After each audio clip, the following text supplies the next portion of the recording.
How to set a text message as read or unread on the Samsung Galaxy S25 series.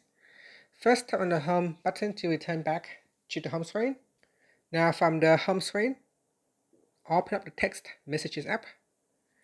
Then in here, you want to touch and hold on the text conversation. Touch and hold on the text conversation. Once it is selected, tap on the more button at the top.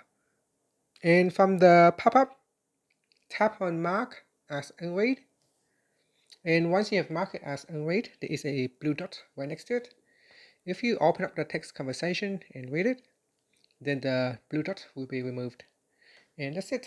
After, you can tap on the back key or tap on the home button to return back to the home screen. And that is how you can mark a text message as read or unread on the Samsung Galaxy S25, S25 Plus, or the S25 Ultra.